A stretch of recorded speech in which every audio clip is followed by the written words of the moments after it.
Welcome to InSight. I'm Wendy Brokaw, and we have some exciting news. The Salem Art Fair and Festival is back. Yes, it's been a long 2 years, but it is back, and this time it's live. Here to tell us all about it is Salem Art Association Executive Director Matthew Boulay. Thank you for joining us today. Appreciate it. Hi, Wendy.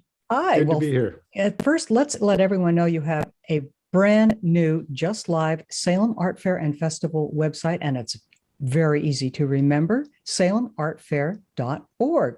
Great. And I took a look at it today, and one of the first things I noticed about it was that it says, more room equals more fun, an exciting new footprint. What's this about? Yeah, you're exactly right. This is, of course, the first year since the pandemic, and there are some changes that we're real excited about.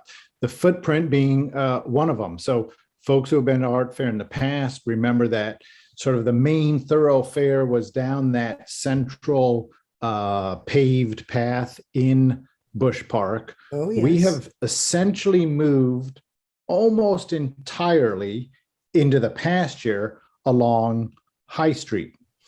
And the reason for doing that is, I think, really important to share, and that is it's to protect the trees. It's to protect the white oaks in Bush's Pasture Park. So if you remember, there was that terrible ice storm yes. a year and a half ago. How many trees did you lose? Dozens, Just dozens awful. in the park, across the city, hundreds. If anyone has seen photos, it really was devastating. Full trees falling over and many, many lost limbs as well. So now that you're in mainly the pasture area, how does that make things different in other ways? Yeah, so the biggest thing that folks will notice is that the booths, the artist booths, are arrayed kind of in a horseshoe, as opposed to the aisles that we had in the past, spidering out from the path.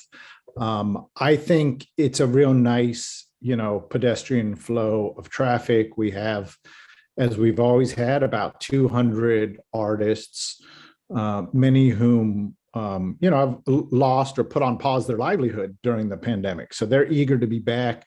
I think demand is high.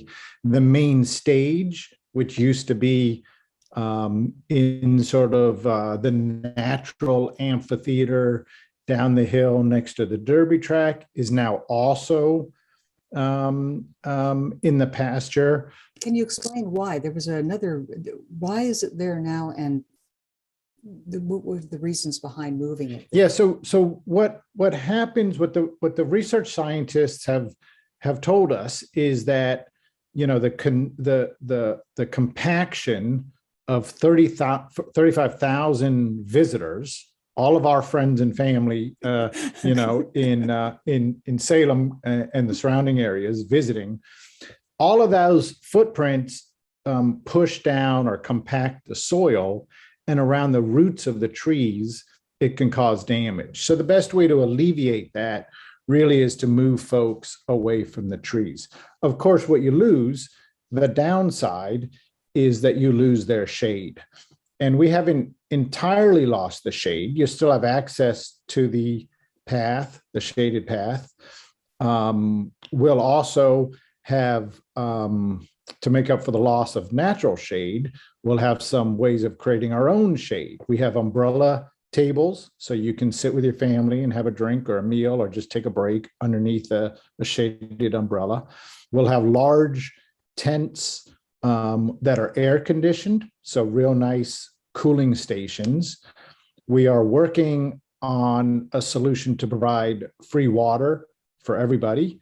Oh, That's a change wonderful. from the past. Yes.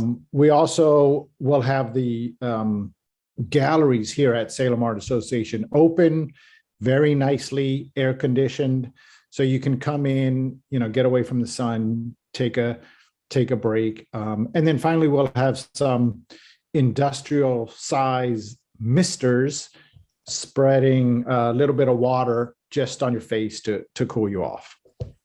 Well, those are really nice accommodations. That's thinking forward.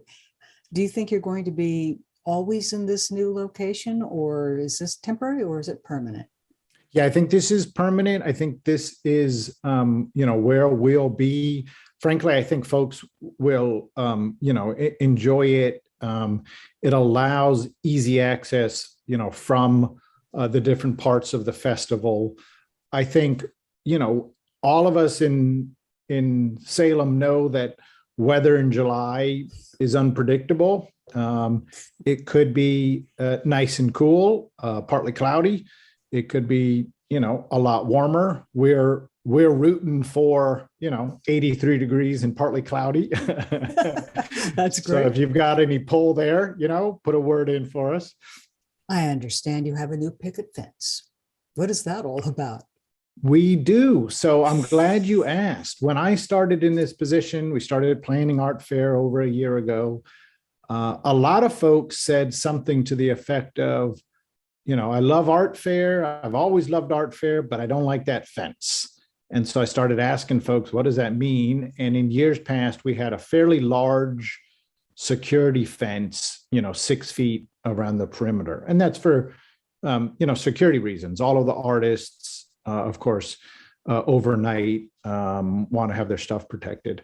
But we started thinking about it, and we want this fair, particularly having not been open, for 2 years because of the pandemic, to really feel inviting to all and open all.